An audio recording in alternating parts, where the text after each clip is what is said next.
The eviction notice trembled in Alina's grip. Red letters screamed 30 days across white paper. She crushed it into a ball and hurled it toward the overflowing trash can. Her phone buzzed. Julian Blackwell's name lit up the screen. My office. Now. She closed her eyes and breathed through her nose. 8 months of working for San Francisco's most ruthless CEO had taught her one thing: Julian Blackwell saw people as tools, nothing more. The elevator climbed to the top floor. Her heels clicked against marble as she approached his corner office. Through the glass, she saw him standing at the floor-to-ceiling windows, hands pocketed, surveying the city like it belonged to him. Dark hair. Charcoal suit. Infuriatingly perfect. You wanted to see me, Mr. Blackwell? He turned. Steel gray eyes pinned her in place. Sit down, Alina. We need to talk. She sank into the leather chair, exhaustion bleeding through her professional mask. Julian moved to his desk, leaning against it. I have a proposition. One that benefits us both. I'm listening. I need a fiancé. The words hung in the air. Alina blinked. Excuse me? My father's will requires me to be married by my 35th birthday. If I'm not, control of Blackwell Industries splits between me and my cousin Derek. His jaw tightened. That cannot happen. When's your birthday? 3 months. Alina's voice pitched higher. 3 months? Why are you just dealing with this now? I thought I could find another way. I was wrong. He picked up a folder and slid it across the desk. Which brings me to you. She opened it. Her stomach dropped. Every debt. Every late payment. Her eviction. Her student loans. All laid bare in neat columns. How dare you investigate me like this? I'm a businessman, Alina. I do my research. Something softened in his expression. I know you're facing eviction. I know you work 2 jobs. I can solve all of that. In exchange for pretending to be madly in love with you? In exchange for 1 year of your life. We marry. Convince everyone it's real. After a year, we divorce quietly. You walk away debt-free with a generous settlement. Alina stood and paced to the window. The offer was insane. But she thought of Mia. The eviction notice. The debt collectors calling at 3 a.m. What are the terms? Julian pulled out a contract. Of course he had a contract ready. You move into my penthouse. We attend events together. You wear my ring. Play the devoted fiancé, then wife. He paused. But privately, we maintain separate lives. No intimacy. This is purely professional. She scanned the pages. Morning coffee preferences. Social media protocols. Everything calculated. You really thought of everything. I always do. She looked up at this man who'd driven her crazy for 8 months. Could she pretend to love someone who treated emotions like business transactions? But then she thought of Mia's face. Her mother back in Oregon. Dreams buried under debt. I have conditions. A hint of a smile touched his lips. I'm listening. First, I keep my job. I won't be some trophy wife. Second, Mia comes with me. Your penthouse is huge. Third, I control the wedding planning. If we're doing this, we do it my way. Done. Anything else? Alina met his eyes. If either of us develops real feelings, we discuss it honestly. I won't live a lie within a lie. Something flickered across Julian's face, too quick to catch. Agreed. He extended his hand. Alina stared at it. This handshake would change everything. She took a breath and clasped his hand. His grip was warm. Firm. For a second, electricity sparked between them. She dismissed it as nerves. When do we start? Now. I have a jeweler coming in an hour. We announce our engagement tomorrow at the quarterly board meeting. Tomorrow? Her head spun. Isn't that rushing it? Alina. His voice dropped. I only have 3 months. We don't have time to waste. As she left his office, her reflection stared back from the glass doors. She looked the same. But everything had changed. She'd just agreed to marry Julian Blackwell. The question was whether this decision would save her or destroy her. 3 weeks into the arrangement, Alina stood in Julian's penthouse wearing a champagne-colored dress that cost more than her old monthly rent. The engagement party sprawled across 2 floors, filled with San Francisco's elite. Julian's hand rested on the small of her back. To everyone watching, they were the perfect couple. But his touch felt like ice through silk. You're doing well, he murmured near her ear. I'm exhausted. 2 more hours. Then we can drop the act. A tall woman in crimson approached. Victoria Blackwell. Julian's mother moved like a predator in Prada. So you're the girl who captured my son's heart. Her smile didn't reach her eyes. How romantic. A whirlwind engagement. When you know, Alina replied smoothly. Victoria's gaze sharpened. Indeed. Tell me, dear, what is it about Julian that made you fall in love? Julian's hand tightened on Alina's back. A warning. Alina turned to look at him. Really look at him. She thought of late nights in the office when he'd brought her coffee without asking. The way he'd quietly paid for Mia's medication when she was sick. Small gestures he thought no one noticed. He sees people, Alina said softly. Really sees them. Even when he pretends not to. Something shifted in Julian's expression. Victoria studied them both, then smiled genuinely for the first time. Perhaps there's hope for you yet, Julian. She glided away. Julian released a breath. Thank you. She's been trying to catch us in a lie since we announced. I wasn't lying. Julian's eyes snapped to hers. Before he could respond, a man's voice cut through the music. Jules. There's my favorite cousin. Derek Blackwell appeared with a blonde on his arm. He was handsome in a dangerous way, all sharp edges and calculated charm. Derek. Julian's voice went flat.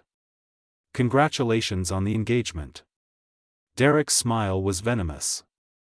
Though I have to admit, I'm surprised. You always said marriage was a distraction from business. People change. Do they? Derek turned to Alina. Has he told you about the will? About why he's really marrying you? The room tilted. Alina felt blood drain from her face. Derek. Julian's voice was steel. Oh, she doesn't know. Derek laughed. How delicious.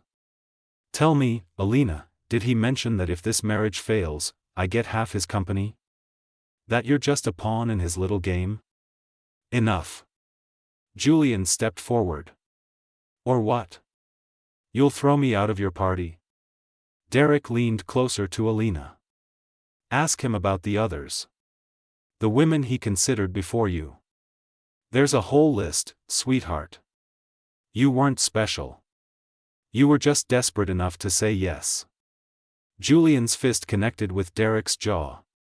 The crack echoed through the suddenly silent room. Derek stumbled back, blood trickling from his lip. Get out, Julian said quietly. Now. Derek wiped his mouth, still smiling. This isn't over, cousin. As Derek left, guests whispered. Cameras flashed. Alina stood frozen. Julian turned to her. Alina, I can explain. Not here. Her voice shook. Not in front of them. She walked toward the terrace, Julian following. Outside, the city glittered below, indifferent to her crumbling world. There were others, she said. Not a question. Yes. Julian's honesty cut like glass. I interviewed candidates before approaching you. Interviewed. She laughed bitterly. Like hiring an assistant. It wasn't like that. Then what was it like, Julian? She spun to face him. Tell me the truth. Why me? He was quiet for a long moment. Wind ruffled his perfect hair. Because you were the only one who looked at me like I was human. His voice cracked. Everyone else saw dollar signs. Power. You saw a person. I saw a cold, calculating businessman. Exactly. He moved closer. You saw past the facade. You called me on my nonsense. You weren't impressed by the money or the name. He paused. You were real. Alina's anger wavered. You should have told me about the others. I know. I'm sorry. The apology surprised her. Julian Blackwell didn't apologize. Derek was right about one thing, she said quietly. I was desperate enough to say yes. And I was desperate enough to ask. He reached for her hand. But somewhere in the last 3 weeks, this stopped feeling like just a business arrangement. Her heart hammered. Julian, don't. Don't what? Tell you the truth? He cupped her face. That I look forward to coming home because you're there? That Mia's terrible jokes at dinner make me laugh? That seeing you in my kitchen making coffee feels more real than anything in my life? Stop. But she didn't pull away. Tell me you don't feel it too. She couldn't. Because she did feel it. The electricity when they touched. The way her pulse raced when he smiled. The dangerous warmth spreading through her chest. This wasn't the deal, she whispered. I know. He leaned in. His lips were inches from hers. The terrace door burst open.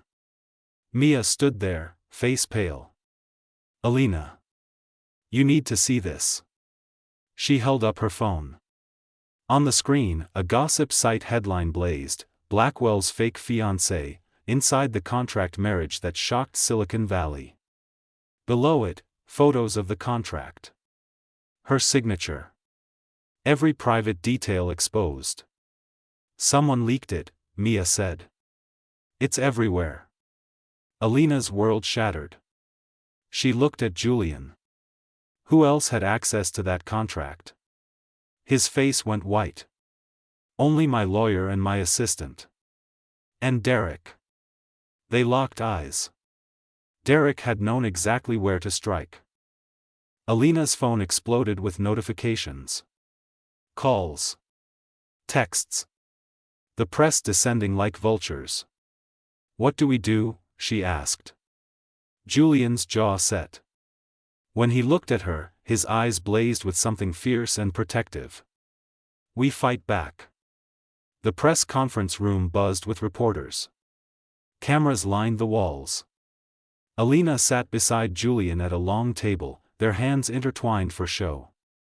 Her palm was slick with sweat. Are you ready? Julian murmured.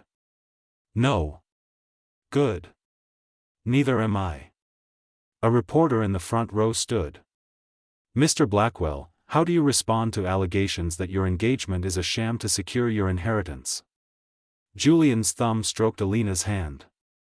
A gesture so natural it didn't feel like acting. The contract that was leaked was real, he said calmly. What wasn't reported was the context. Alina's heart stopped. They hadn't discussed this strategy. I drafted that contract because I'm terrified of love. Julian's voice roughened. My father's marriage destroyed him. I watched my mother become a shell of herself. So yes, I tried to protect myself with paperwork and clauses. He turned to Alina. But you can't contract away real feelings. She saw the truth in his eyes. This wasn't an act. I fell in love with her anyway, Julian continued. The contract became meaningless the moment she walked into my life and refused to let me hide behind walls. Miss Starling, another reporter called. Do you love him? Or was this about the money? Every eye turned to her. Alina's throat tightened. She thought of nights on the terrace. Julian's rare smiles. The way he'd held her when she cried about her mother's medical bills. I love him, she said. The words felt like falling. I didn't plan to. I fought it. But Julian Blackwell sees people others ignore. He remembers small things. And beneath the cold exterior is someone who cares so deeply it scares him. Julian's hand tightened on hers. The press conference ended. As they left, Julian pulled her into an empty hallway. Did you mean it?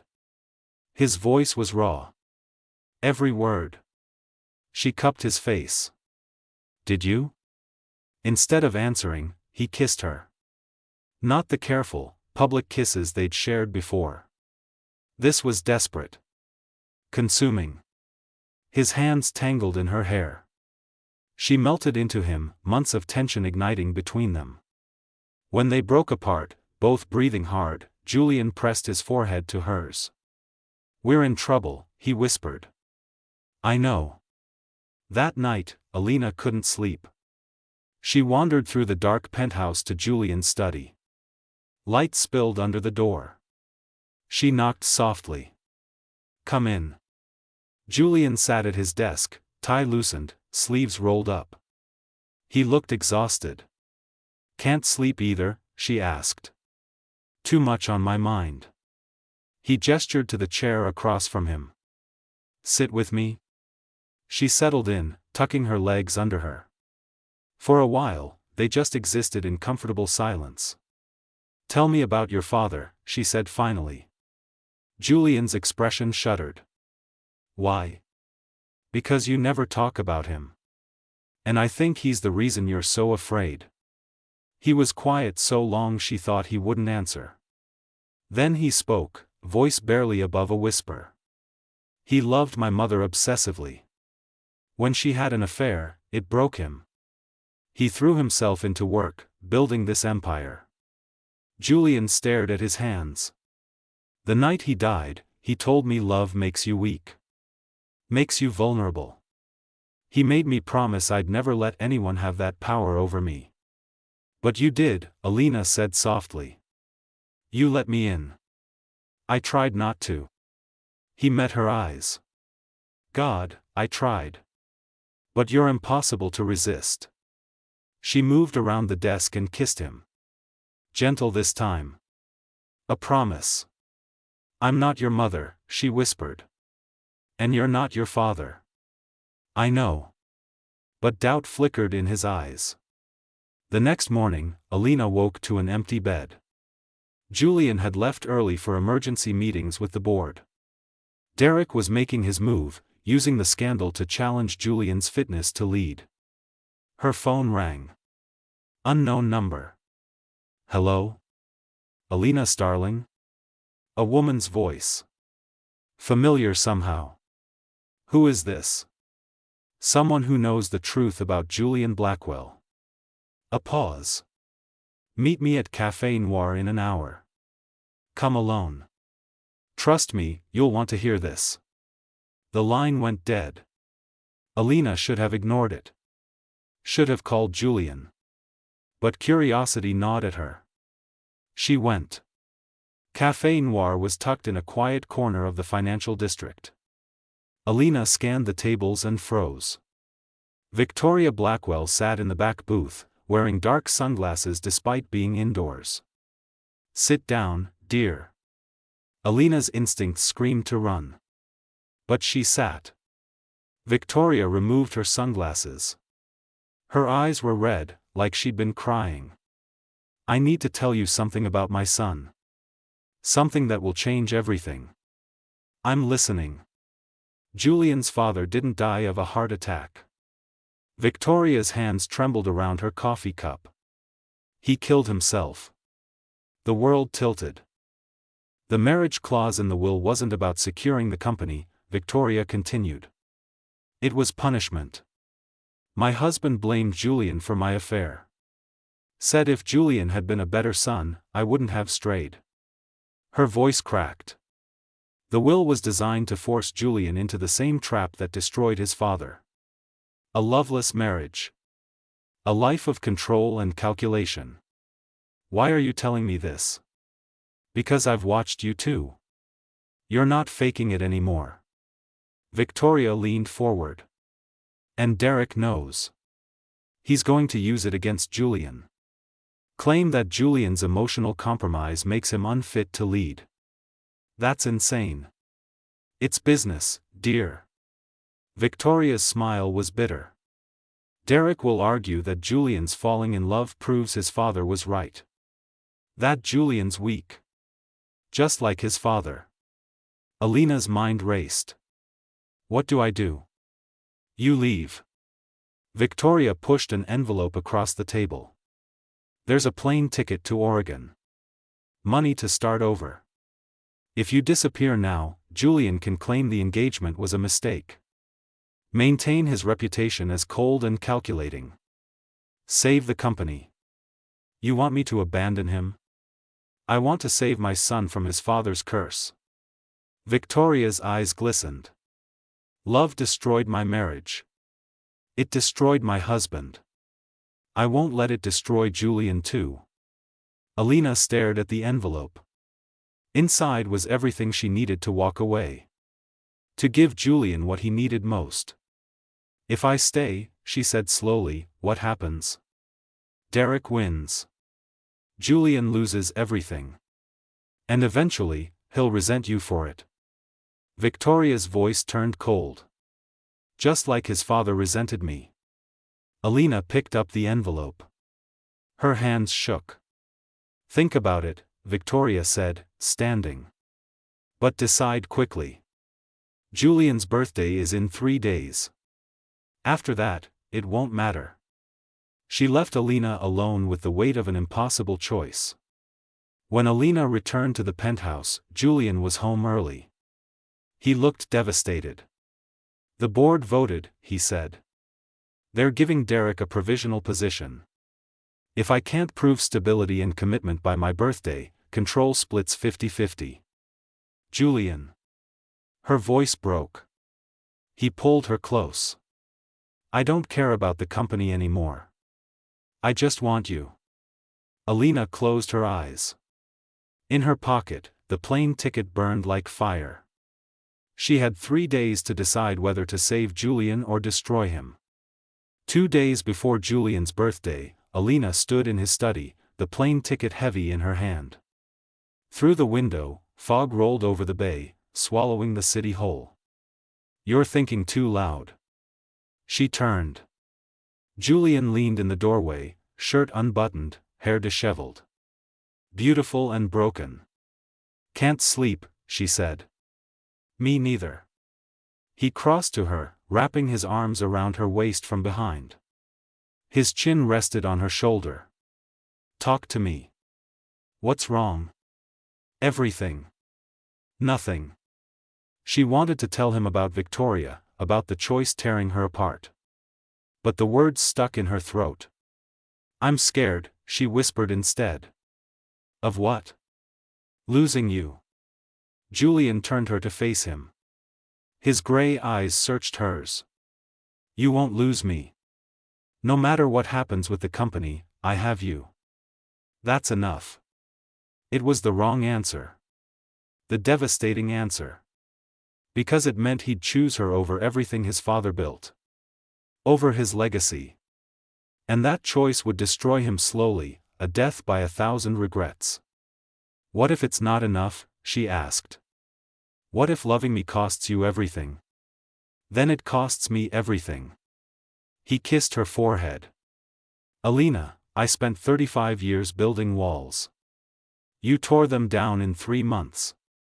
I'd give up the world to keep you. She kissed him then, pouring every ounce of love and heartbreak into it. Because she knew. She'd already decided. Tomorrow, she'd be gone. The next morning, Julian left early for final negotiations with the board. Alina waited until his car disappeared, then moved like a ghost through the penthouse. Mia found her packing. No. Mia's voice cracked. You're not doing this. I have to. He loves you. I know. Alina folded a sweater with shaking hands. That's why I have to go. This is insane. Mia grabbed her arm. You're running because Victoria Blackwell told you some tragic story? She's manipulating you. She's protecting her son. By destroying him? Mia's eyes blazed. You leave, and Julian loses you and the company. How is that better? If I stay, Derek wins. Julian loses everything anyway, but he'll have me to blame. To resent. Alina's voice broke. I won't become his mother. I won't be the reason he ends up like his father. So you're making his choice for him. I'm setting him free. You're breaking his heart. Alina zipped her suitcase. Hearts heal. Regret doesn't. She left a note on his pillow. 3 words, I'm sorry. Forgive me. At the airport, Alina's phone exploded with calls. Julian. Mia. Unknown numbers. She turned it off and boarded the plane to Oregon. She lasted 6 hours. Somewhere over Nevada, clarity struck like lightning. Mia was right. Victoria was wrong. And Alina was running because she was terrified. Not of losing Julian. Of deserving him. Her entire life, she'd been told she wasn't enough. Not smart enough. Not successful enough. Not worthy of the dreams she chased. And when Julian Blackwell looked at her like she hung the stars, every insecurity screamed that it couldn't be real. So she ran. Like she always ran. But Julian didn't run. He fought. For his company. For his legacy. For her. And she owed him the same courage. I need to go back, she told the flight attendant. I made a mistake. We're mid-flight, ma'am. Then get me on the next plane to San Francisco the moment we land. It took 8 hours. 8 hours of airports and delays and her phone blowing up with messages she couldn't bring herself to read. When she finally burst into the penthouse at midnight, it was dark. Empty. Julian? Her voice echoed. The lights blazed on. Julian stood by the terrace doors, still in his suit from the board meeting. His face was devastated. Furious. Relieved. You came back. I'm sorry. She crossed to him. I'm so sorry. I thought I was saving you, but I was just scared. Scared of what? Of not being enough. Of watching you wake up one day and realize you gave up everything for someone ordinary. Ordinary? He laughed bitterly. Alina, you're the most extraordinary thing that's ever happened to me. I was wrong to leave. I was wrong to make your choice for you. Tears streamed down her face. I love you. And that terrified me. Julian cupped her face, thumbs wiping her tears. You want to know what happened at the board meeting? She nodded, afraid to speak. I told them everything. About the contract. About falling in love with you. About choosing you over the company if it came to that. His smile was sad. I gave them an ultimatum. Accept us both, or I walk away. Julian, no. They voted in my favor. Derek's out. The company's mine. He pressed his forehead to hers. But it didn't matter. Because when I came home and found you gone, none of it mattered. I'm here now. Are you? His voice turned hard. Or will you run again the next time you're scared? The question cut deep. Alina stepped back. I deserve that. I deserve your anger. She met his eyes. But I'm asking you to trust me. One more time. Give me a chance to prove I'm not going anywhere. How? She pulled out her phone and called Mia. Get the team together, she said. We're calling a press conference. Tonight. Julian frowned. What are you doing? Proving I choose you. She smiled. And fixing the mess I made. 2 hours later, they stood before cameras again. But this time, Alina spoke first. My name is Alina Starling. And I almost made the biggest mistake of my life tonight. She took Julian's hand. I left the man I love because I was afraid. Afraid of not being worthy. Afraid that love would destroy us like it destroyed his parents. Julian's grip tightened. But I was wrong, Alina continued. Love doesn't destroy. Fear does. Running does. And I'm done running. She turned to Julian. I love you. Not because of a contract or money or security. I love you because you see me. The real me. And that's terrifying and beautiful and worth fighting for. Julian pulled her into his arms, kissing her as cameras flashed. When they broke apart, he whispered, "Marry me. For real this time. We're already engaged. I mean it. No contracts. No clauses. Just us." Yes. She laughed through tears.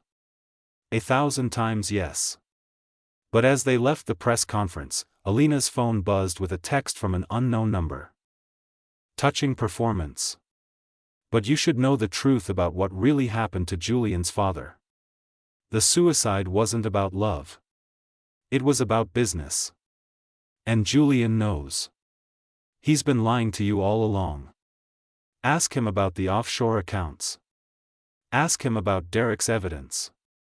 Her blood turned to ice. The text message glowed in the darkness of the moving car. Julian sat beside her, victorious and exhausted, unaware that Alina's world was crumbling again. Julian. Her voice came out strangled. I need you to be honest with me. He turned, instantly alert. About what? She showed him the text. The color drained from his face. Tell me it's not true, she whispered. Tell me Derek's just trying to manipulate us again. Julian was quiet for too long. When he finally spoke, his voice was hollow. Pull over. The driver stopped at an empty overlook. City lights sparkled below, beautiful and indifferent. Julian and Alina stood by the railing, fog curling around them. My father didn't kill himself because of love, Julian said quietly. He killed himself because he was about to be exposed for embezzlement. Millions moved through offshore accounts. Fraud that would have destroyed Blackwell Industries and landed him in prison. Alina's knees went weak. You knew? I found out 2 years after he died. I was going through old files and discovered the evidence. His hands gripped the railing. I buried it. Paid back the money quietly. Covered his tracks to protect the company and my mother. And Derek knows. Derek helped him do it. Julian turned to her, eyes blazing. My father and Derek were partners in the fraud. When my father realized they'd be caught, he took his own life and left Derek to clean up the mess. The marriage clause in the will wasn't about love or punishment. It was about keeping Derek away from full control. My father knew Derek would destroy the company to cover his own crimes. Alina processed this, mind racing. So everything Victoria told me was a lie. Derek got to her. Convinced her that I was dangerous. That I'd hurt you like my father hurt her. Julian's voice cracked. I should have told you sooner. But I was ashamed. My whole legacy is built on lies and blood money I tried to wash clean. Why didn't you expose Derek? Because I had no proof that would hold up in court. My father destroyed most of it before he died. Julian turned to her. So I played the long game. Built the company stronger. Made myself indispensable. Waited for Derek to make a mistake. The contract marriage was bait. I knew Derek would try to sabotage it. I just needed him to reveal how much he knew about my father's crimes. Julian's smile was bitter. I used you. Not for inheritance. For revenge.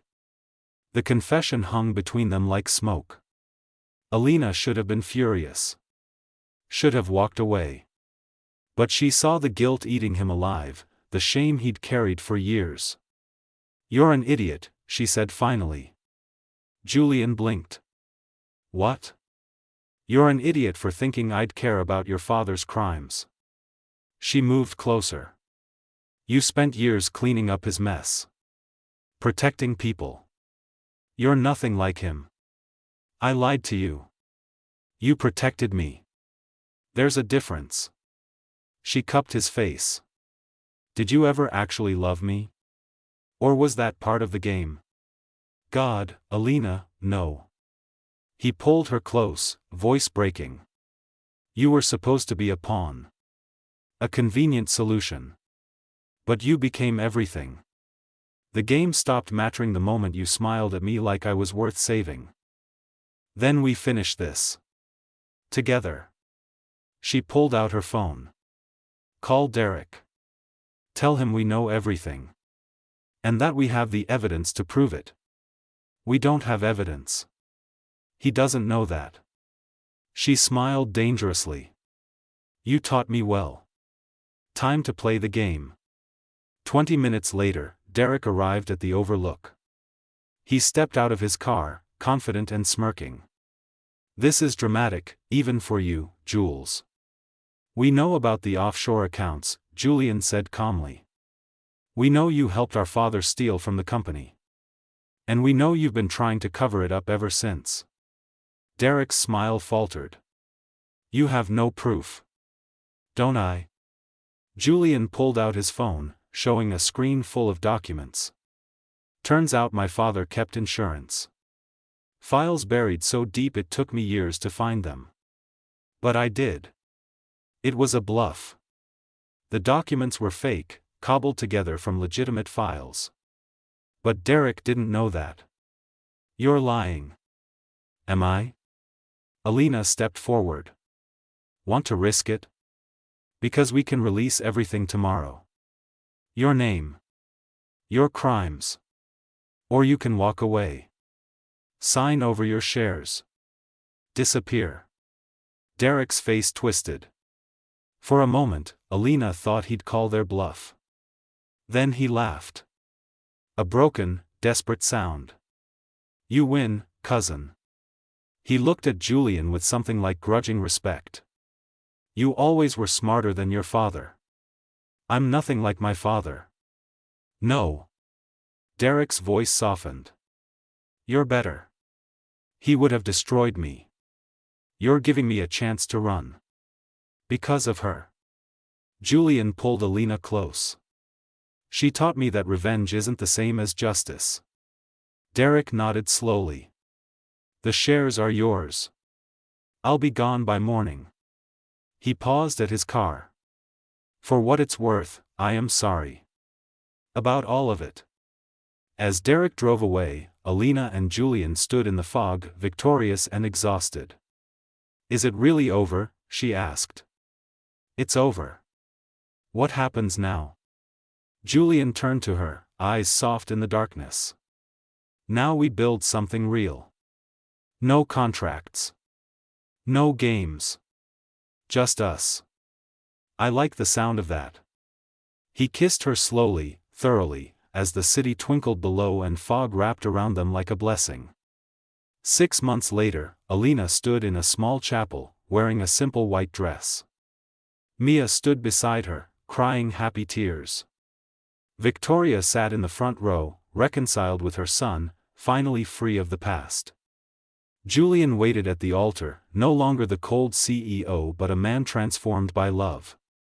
As Alina walked toward him, she thought about eviction notices and impossible choices and moments that change everything. The officiant spoke. They exchanged vows. Real ones this time. Promises made without fear. I now pronounce you husband and wife. Julian kissed her as their friends cheered. When they broke apart, he whispered, no regrets? Not a single one. They walked out into sunlight, hand in hand, ready to face whatever came next. Together.